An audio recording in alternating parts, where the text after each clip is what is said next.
think, is relatively well known through Samir Amin. So, although in fact it's probably less known that Samir Amin was actually elaborating this in a wider African, Pan-African, and also particularly North African context in collaboration with a rather wide range of kindred thinkers and planners.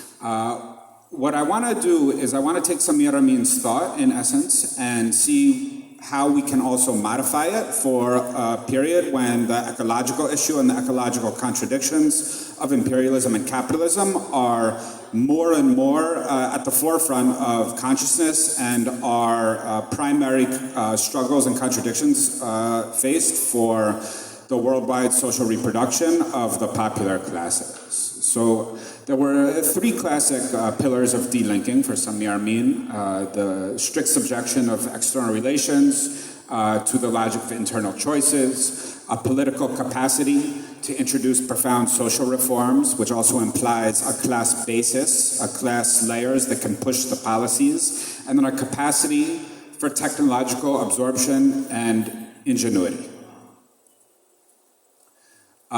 The end goal, classically and in the present context, is auto-centered, self-reliant development around basic needs, agriculture serving industry with wage goods, industry serving agriculture with wage goods and technical upgrading, agrarian reform, breaking up the large estates, balance of wage goods, and heavy industry.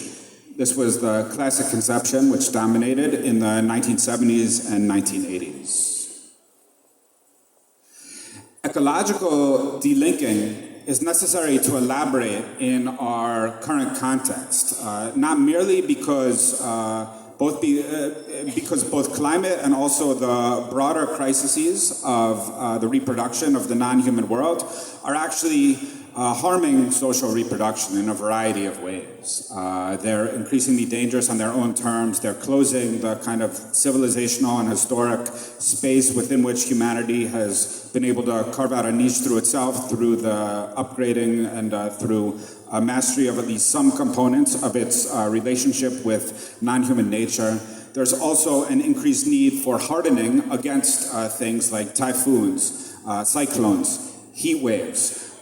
So all of these mean that through drought. So there's increasingly a need to unfold ecology into the planning architecture at multiple levels. So this implies some necessary modifications to the notion of delinking. Internal choices must now include balancing ecological protection with development of the productive forces under unfriendly circumstances. Technologically speaking, this means fine-tuning technologies around auto-centered ecological development. The political capacity rests more than ever on the semi-proletariat, which I will elaborate shortly. And social reproduction includes the social labor that reproduces the ecology, right? Because we need to actually rupture with these dominant Euro-American conceptions of pristine nature, of a hard apartheid separation wall between humans and nature. I mean, these have never been sustainable intellectually or analytically speaking, but they continue to dominate a great deal of thinking, including amongst progressive forces. So I just want to briefly contrast it because it's also important to be aware of some ideas that are not helpful in terms of conceptualizing this. I mean, world-scale class analysis is kind of the analytical entry point to understand how delinking could be accomplished. And so we have, especially because my primary work and area of interest is around agrarian questions, we have agrarian questions of ecology. That is, how is the ecology reproduced, especially in the agricultural sector? Social reproduction. A lot of these there are very specific patriarchal aspects, but there's also the broader issue of who is doing the work of reproducing society and reproducing labor under what kind of conditions, be they capitalist or otherwise, and also the agrarian question of nation, that is national liberation against the force of monopoly capital. This is in juxtaposition to the analyses focusing on the environmentalism of the poor or extractivism. The former questions, the world-scale class analysis, accepts industrialization without surrendering it to it, nested in a concept of polarized accumulation, and focus on national liberation. Extractivism, in its dominant iterations, export politics from north to the south, describe imperialism without theorizing it, lack conceptual vocabulary for understanding national liberation, including the sovereign development of productive forces, and are mute on industrialization, or in fact entirely dismiss it, and lack a serious engagement with planning literature on the macro or technological levels. So this brings us to the class forces that would drive delinking, right? Because we need a class map. We need to analyze the social agents that would drive such an agenda, whose interests would benefit from such an agenda, who would compose the political force that would push through such an agenda. Under the classical conception of Amin focused on a model focused on peasants and urban workers receiving equal returns per unit hour of labor. Against this, I think we also need to supplement this understanding that we also have a broader array of class forces in the contemporary context. We need to break a bit with this ideal typical model. Beyond peasant farmers or urban workers, there's also more widely, and especially in Africa, a semi-proletariat class that's sometimes engaged as A, also engaged in B, could be part of the floating or latent or stagnant labor force, also engaged in the social reproduction of the labor force. That is, this brings a social reproduction lens onto Amin's ideal typical model, and also are engaged in the social reproduction of non-human nature. So I think this semi-proletariat is in fact a more expansive and useful way of conceptualizing the problematic of the class forces that would underpin and drive through delinking than some of the dominant rhetoric around new social movements. In this sense, I'm not going to go all the way through it, but there is the question of what are called indigenous forces. I think this can be has become dominant and also in very many ways a misleading rhetoric. And there are the gender question, there is the semi-proletariat question, the environmentalism, the poor question. That is, these forces that the populist rhetorics and analyses refer to are very real forces. Sure. Yeah, so the interpreters don't have to read this block though. Sorry for that. So these terms that are often referred to in the populist vocabulary are, of course, real social forces, real subordinate social classes, social layers facing real crises and contradictions. But the question is understanding and actually having a class analytic conceptualization of these forces, so that we are actually able to figure out what is the class block, what is therefore the organizational model, and also what is the model that can drive it through, social transformation towards auto-centered development, and how we can understand the combination of these so-called disjointed forces, which I think dominant analytics often shatter rather than provide a way to effectively and holistically, organically combine them into a new class politics for different worlds.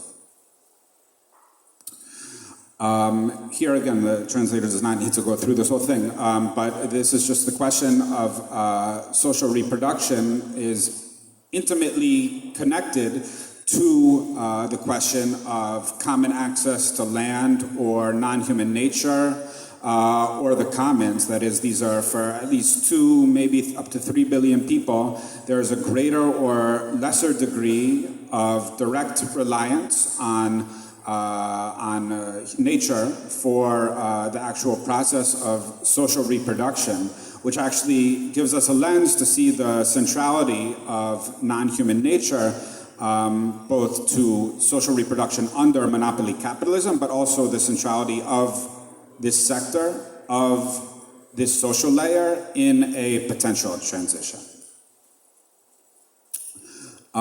Equally, we have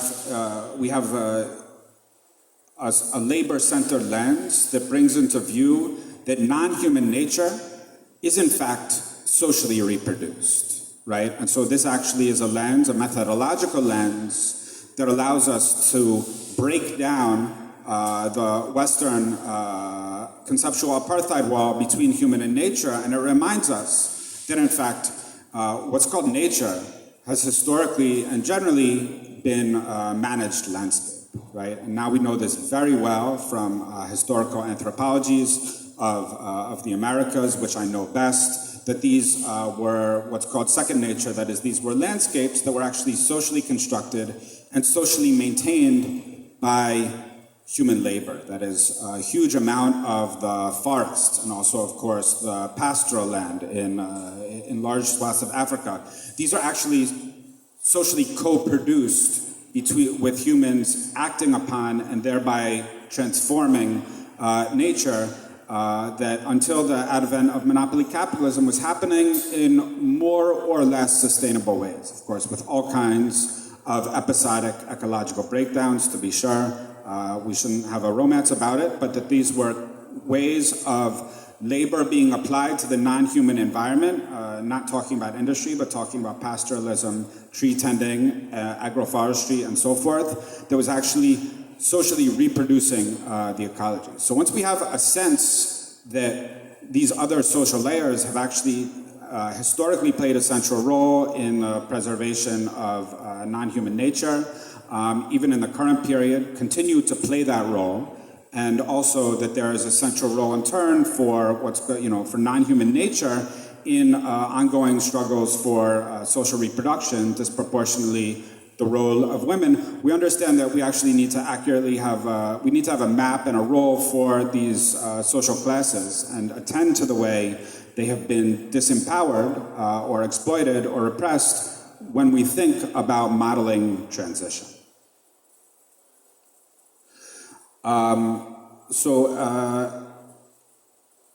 Now, the classic delinking model was actually essentially abstracted from a stylized account of Chinese development, right? And now, I'm not going to run through that account, but I think there are some things that Amin and others did not adequately focus on that actually enable us to better understand what kind of work needs to be done. One of them is that through the late 1970s, China was predominantly using what are now called agroecological farming methods, right? Very low use of chemical pesticides, industrialization of some tasks, but not of others, forms of biological pest control, extensive terracing, people science movements. It was labor and attention intensive rather than capital intensive because of the need to mobilize a surplus for industrialization. Therefore, delinking was based on, but did not acknowledge, the social labor of reproducing the environment based on agroecological methods of land management. And this runs against the grain of what are currently dominant narratives of Chinese destruction of the ecology. This labor was analytically devalued because the distinction between landscape preserving and landscape eroding agriculture was not really part of the delinking schema on the one hand. On the other hand, because labor inputs were primarily thought about were linked to outputs, this output of the social reproduction of nature has not been heretofore considered part of the delinking. Therefore, this form of labor has not been accounted for. The reverse side of the coin is that one correction we should be able to make to the delinking analysis, I'm sorry to have to correct Samir Amin, I don't like to, is that there was indeed an industrial bias for the needs of socialist self-defense. So a form of ecological delinking, or a form of ecological and auto-centered development, is therefore based on a new rural-urban balance that is massive investments in rural planning that actually make the countryside an attractive place to live, I mean, this has been, of course, dominant rhetoric about stemming rural flight, rural-urban population movements has been all over social science for 50 years, but it has to actually be taken seriously to make the countryside fundamentally an attractive place to live. We also need to keep in view the necessity for sovereign industrialization, including for reasons of self-defense. There is a lot of the populist ecological talk is actually, in my opinion, a form of folklore, and that actively needs to be militated against, intellectually speaking. This also means enfolding the social labor of protecting and reproducing nature and humans into planning calculations in one way or another, so that these forms of labor are not devalued. This then implies, and of course rests on, a social bloc of the semi-proletariat, and then what remains of the industrial workforce and agricultural rural sectors. The technological planks, again, means heavy industry, metallurgy, defense. If you read classic work of North African agroecologists and sustainable planners, they were insisting on a sovereign development of heavy industry within the country, even if this was not their emphasis. Also, it needs to move towards a more circular processing of agricultural materials with appropriate technology as a means rather than an end. Agroecology, including, that is agroecology meaning trying to understand and mimic where necessary and possible and useful the so-called traditional methods of agriculture, and to also have that be part of overall landscape management, which also means biodiversity protection. This feeds back into appropriate scale manufacturing for basic needs, where appropriate. That is, this should not be taken as a principle, this should not be taken as an end, but rather should be taken as a means to providing populations with basic needs their necessary use values. And then architecture and planning on the whole actually needs to reflect the need for resilience and adaptation against multi-vectored environmental threats, including, for example, the need for cooling. I think it's very striking, for example, that the Iranian wind towers are not being widely discussed in any planning schemes that I know of. But technologies like that are absolutely central because their populations actually need to keep cool. I mean, it's well known here in Tunisia is decreasingly habitable without air conditioning in large portions of the year. So in essence, this is, we have already had attempts to carry out various forms of modernization theory. We've had various forms of industrial socialist catch-up attempts. There have been attempts at import substitution industrialization development. There have been attempts at export-oriented industrialization.